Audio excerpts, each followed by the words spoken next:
Hello again.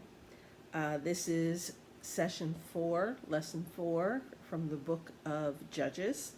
And we're going to be looking at chapter 17 and part of 18. I don't think we'll get past that in our time allotted. The first 6 verses of chapter 18, maybe. But before we begin that, I want to just kind of go over a couple lessons that we should have picked up from the last lesson, a couple truths that we need to live by. And I'm going to actually read them so that I word it correctly. When it comes to dealing with sin, we need to understand that sin's not dealt with radically and ruthlessly, ultimately weaken and may cause our downfall. We got to be careful. That's a lesson we can learn from the Israelites when they did not get rid of all those who worshipped false gods. Lesson for leaders, those of us who are leaders. Know that the lack of godly leadership will cause God's people to become worldly and incur God's judgment. Strive to become godly in your leadership. And another one, a lesson on faith. Accept adversity and welcome opposition, which is perfect for this time, or any time you're on Facebook. Again, accept adversity and welcome opposition. Believe that God will use them to train you in obedience and strengthen you in spiritual warfare. So we can learn things through adversity. Now, as I believe I mentioned at the end of the last session, we're going to try and do Judges chronologically rather than in the order of the chapters. Excuse me. A frog in my throat, always when I start talking. So we have stopped 6 verses into chapter 3. And we are now jumping to chapters 17 and 18 before we go back to 3. And then partway through 3, we come back to 19 through 21.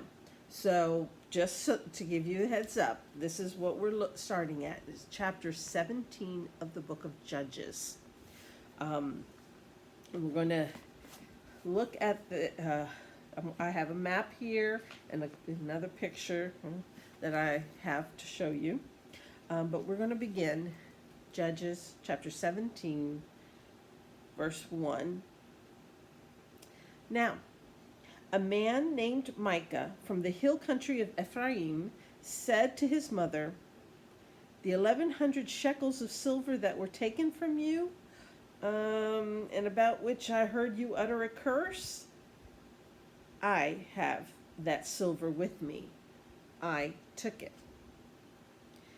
Then his mother said, "The Lord bless you, my son." I do not understand where she's getting that from, but okay. He steals from his mother. She curses whoever has stolen her money, so he tells her that, he wants to get out of the curse. So he tells her it's him, and so she, oh, how wonderful, bless you, that the Lord bless you, my son. Verse 3, when he returned the 1,100 shekels of silver to his mother, she said, "I solemnly consecrate my silver to the Lord for my son to make a carved image and a cast idol. I will give it back to you." So he returned the silver to his mother, and she took 200 shekels of silver and gave them to a silversmith who made them into the image and the idol. And they were put in Micah's house. Okay, we're going to stop there for a minute. First of all, she's having God bless her son for returning money he had stolen in the first place. And then, as she wants to, she wants to gift him with this reward for being honest with her. And she wants to consecrate her silver to the Lord, capital L, to the Lord for her son to make a carved image and a cast idol. Okay, this is an example of why Israel needed judges.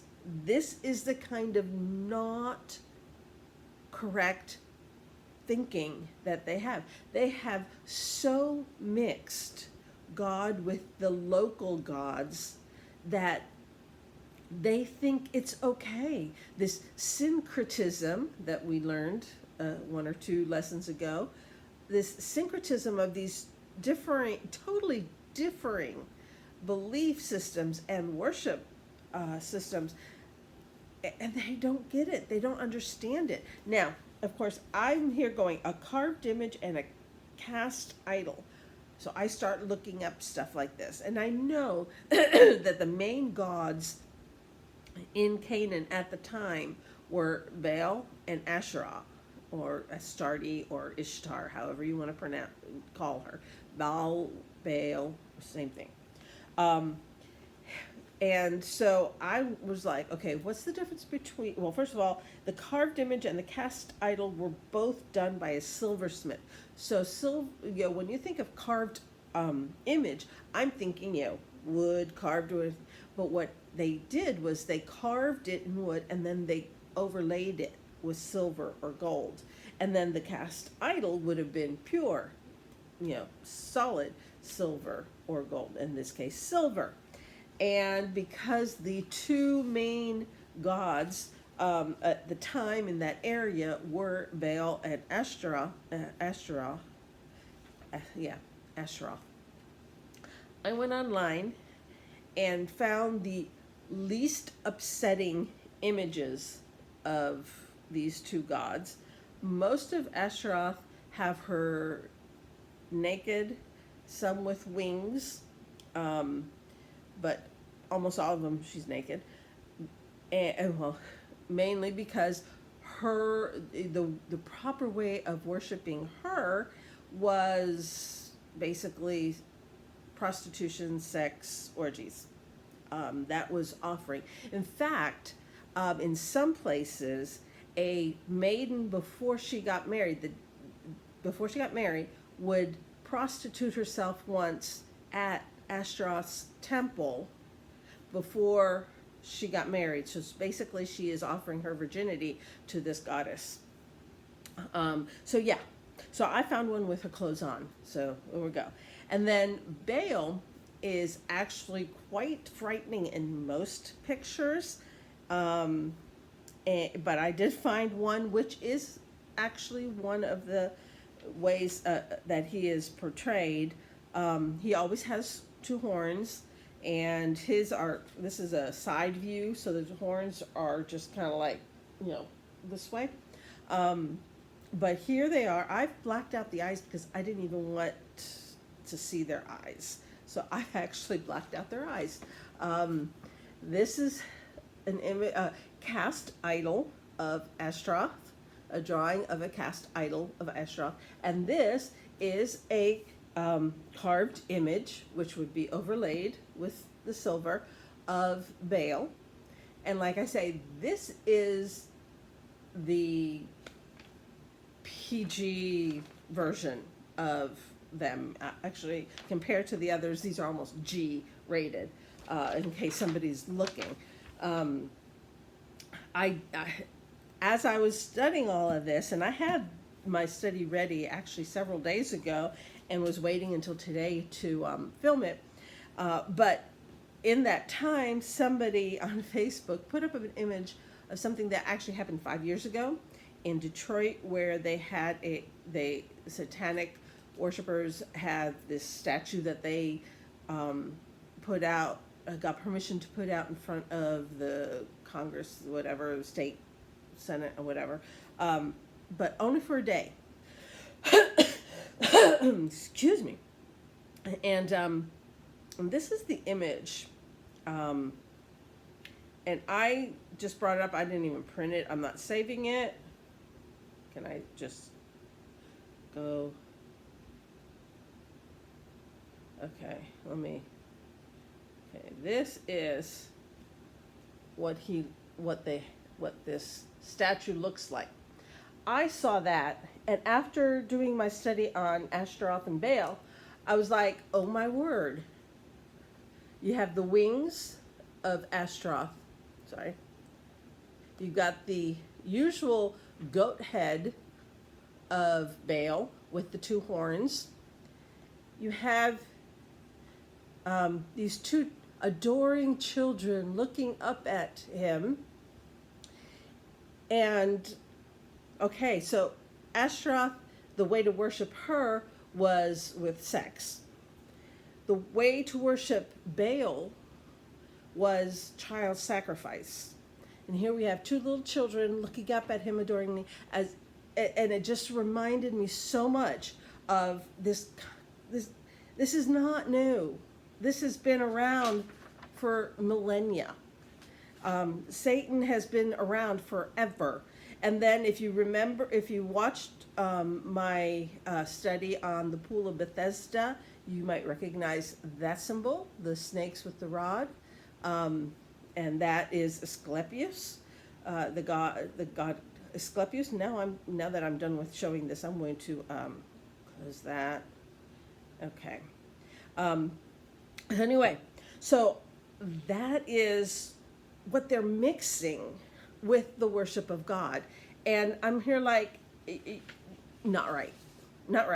But they are so deviated from the truth that sometimes I look around our world today and I see how people have taken Christianity and mixed it with other stuff, and said this, it has to be this way, or you can add different things, and it's like, no, this is not what God wants. This is not worshiping him purely. So this is the kind of confusion that is permeating Israel because they did not get rid of all the false god worshipers. So now they're mixing in with them. And this mother thinks it's a wonderful thing to consecrate and this silver for her son to be made into a carved image and a cast idol. Goes on. So he returned the silver to his... Oh, sorry, I read that part. And so they were put in Micah's house. Now, verse 5. Now this man Micah had a shrine, and he made an ephod and some idols, and installed one of his sons as his priests. In those... Oh, so, I want to stop there again. An ephod, if you don't know what that is, it's the chest plate of God, true God worshipers, and it has 12 stones on it, each one different stone representing the 12 tribes of Israel. And so the priest comes in. Now, first of all, he's not a priest. Only priests wear these. And he makes his son, it's made for his son to be his priest. And it's like, his son is not a descendant of Aaron. He cannot be a priest. Pure and simple. Only descendants of Aaron, Moses' brother, are allowed to be priests. Other descendants of Levi, because Moses and Aaron are descendants of Levi, one of the 12 sons of Jacob, they are Levites, and they take care of all the peripheral stuff of the tabernacle in this time and temple later. But priests could only come from the descendants of Aaron. Many of them have the last name Cohen. If you know a Jewish person whose last name is Cohen, they probably come from Aaron's line. Anyway, so big mistake. But the key verse, and it's actually the key verse that most consider the key verse for the book of Judges, and it shows up twice. In those days, Israel had no king. Everyone did as he saw fit. There's the thing. Everyone did as he saw fit. In those days, Israel had no king. Everyone did as he saw fit. It's like, as Christians, we're not, a kingdom, except that we are part of God's kingdom. So we do have a king. It happens to be God. And so if we do fit ourselves into this verse, it'd be like saying, in these days, Christians have no king, have no God, so everyone does as he sees fit. So it's like if God is not your king, you are doing as you see fit. And we see the mess that they're creating just in this. Continuing, verse 7. A young Levite, it's a descendant of Levi. But it does not say a descendant of Aaron, a Cohen.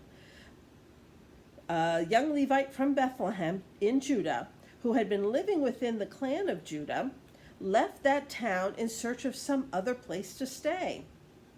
On his way, or some translations will say to carry on his profession, to carry on his profession, he came to Micah's house in the hill country of Ephraim. Again, let me show you a map. And this is the land of Judah. So this Levite is living in Judah somewhere, and he goes up to the land of Ephraim to Micah's house. And verse 9, Micah asks him, "Where are you from?" "I'm a Levite from Bethlehem in Judah," he said, "and I'm looking for a place to stay."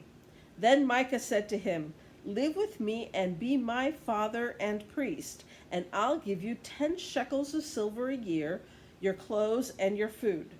So the Levite agreed to live with him, and the young man was to him like one of his sons. Then Micah installed the Levite, and the young man became his priest and lived in his house. And Micah said, "Now I know that the Lord will be good to me, since this Levite has become my priest." Again, no clue as to how to truly worship God. Tabernacle, not your house in this time period, and only a descendant of Aaron can be a priest, not your son, and not this Levite that has been living in Judah for who knows how long. But that's what he does. And he assumes that God is going to be happy with him because he's doing this, which is all wrong.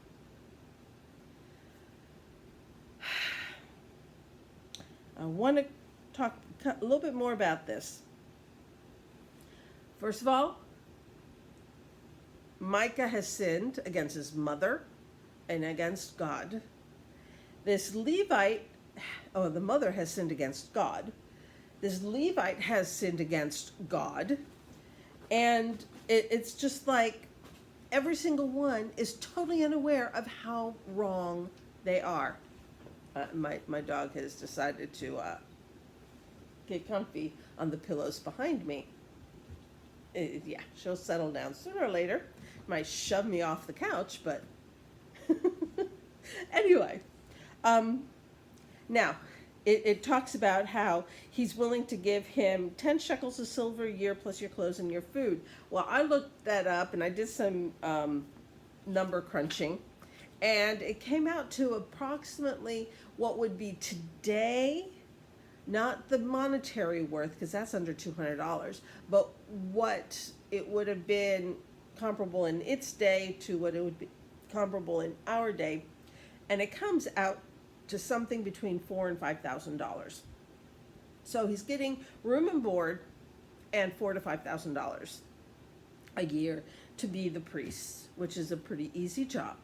So it's kind of like, okay, you got a priest. All of them not following God. So we continue into chapter 18. And half of that phrase, in those days, Israel had no king. Basically, they had no God either, because they weren't serving the Lord the way that should be. Individuals might be, but the majority were just didn't get it. They were not being taught correctly. They were not following God's law correctly. And they were worshiping him totally incorrectly by mixing him up, by trying to do a synchronistic meld with the Canaanite gods. Did you notice that when it says that Micah made a shrine and the ephod, he also made some idols. In addition to the two his mother gave him, he had some more made. So it's like he's got this plethora of gods in his house and thinks that by having this fake priest wearing a fake ephod, it's going to be good, that God's going to be happy with him. Chapter 18, verse 1. In those days, Israel had no king. And in those days, the tribe of Danites was seeking a place of their own where they might settle, because they had not yet come into an inheritance among the tribes of Israel. I want to stop there for a minute. That's just verse 1. But did that click in your mind? If you were here for the lesson 2, session 2, when we read chapter 1, you would find in chapter 1 of Judges, let me go back there, verse 34, it said, the Amorites confined the Danites to the hill country, not allowing them to come down into the plain. And the Amorites were determined also to hold on to Mount Heres, Ahialon, and Shaalbim. But so it's kind of like at this time, the Amorites have kept the Danites in the hill country. Now, here we go to our map again. This is the land allotted to Dan. It is obviously really good land.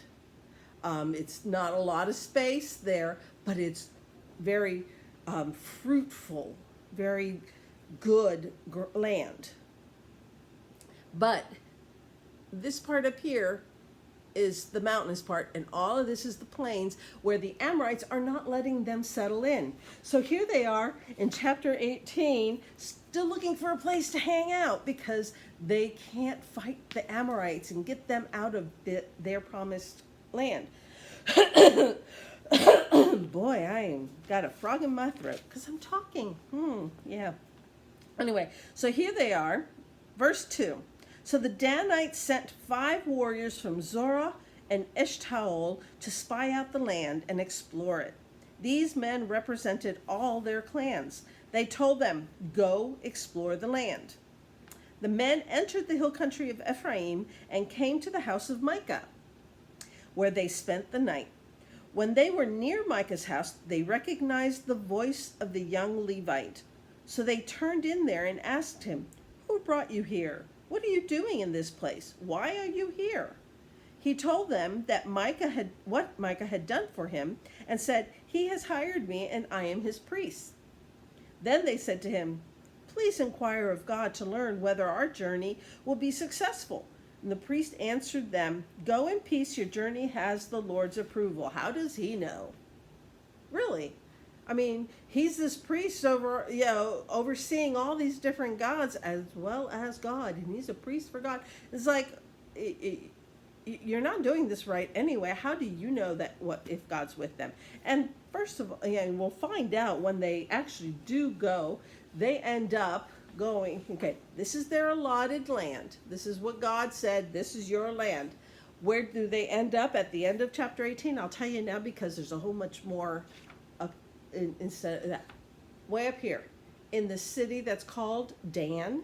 Now you know why it's called Dan, because the Danites went from all the way here, sent their spies up. The spies found this town, I think it's called Laish, and said, hey, good pickings. It's in the land of Naphtali. So why are the Danites going into Naphtali's land to try and catch something? Because it's easier to beat up people up there than the Amorites, who won't let them come into the plains in their allotted area. It's like, okay, do we not get that we're going and the Lord will be with you? How does he know that? I do want to point out one more thing before we stop for the day, because we're getting close. Um, you will notice, and actually we'll go to it, Revelation chapter 7. Revelation chapter 7. Get back to Revelation chapter 7. In it, in verses 4 through 8, it names, well, I'll read part of it. Then I heard the number of those who were sealed, 144,000 from all the tribes of Israel. And from each tribe, there's basically, I'm not going to read, from the tribe of Judah, 12,000 were sealed. From the tribe of Reuben, 12,000, it's like, okay, from each of these tribes, 12,000 are sealed. Judah, Reuben, Gad, Asher, Naphtali, Manasseh, Simeon, Levi, Issachar, Zebulun, Joseph, Benjamin.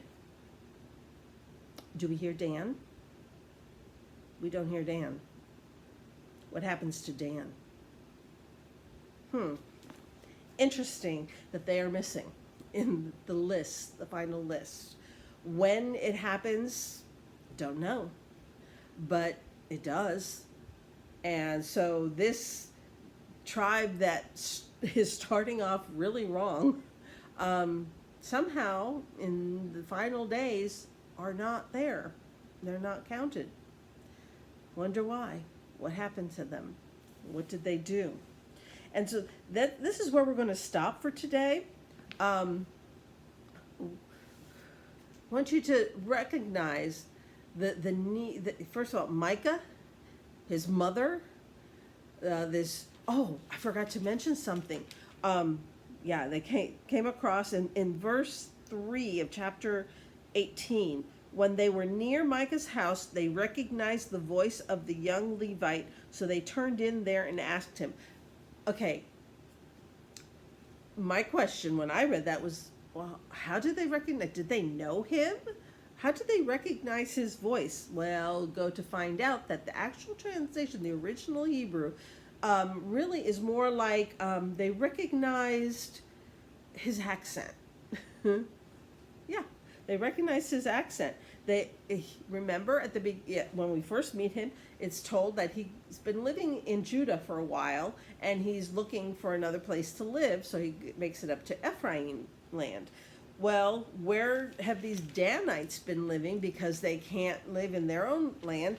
They come up from Judah. So it's like, I'll tell you, my childhood I spent in Puerto Rico, and I have had at least 2, if not 3 times where I've been in a store and I hear someone in the next aisle talking, and I've gone around the aisle to the next aisle and looked at them and said, "Are you Puerto Rican?" Because I recognize the accent. And they were. I mean, it's like, I know that accent. I recognize it. Argentine, Uruguayan. It's like, I have gone to people and say, Argentina, Uruguay? And they're like, oh yeah, one or the other. Because I recognize the accent. Well, that's what's going on here, is they recognize someone who's speaking with a Judah accent. And we know that there are different accents in different places. Different tribes have different accents because there is a time in I think it's actually, let me look real quick because I made an annotation here and see if that's it's the example I found of the different accents. Might not be. No. Okay. No. There's a place in the, I don't think it's in Judges. I think it's in like either Samuel's or Kings, but it might be in Judges, but I don't think so. Maybe, well, if we get to it, then we'll remember it again. Where one tribe fights against the other tribe, and actually it might even be,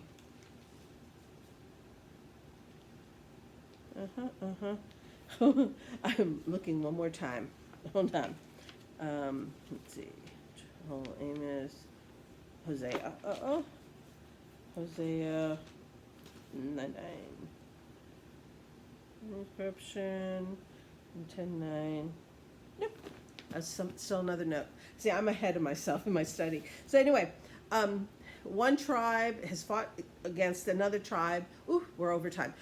And when the stragglers, the left alive ones, are trying to cross the Jordan clandestinely and pretend that they are from another tribe, this first tribe asks them to say a certain word that has a sh in it, and apparently they can't say the sh sound. They s it, and as soon as they s it, they're killed because they're obviously from this tribe.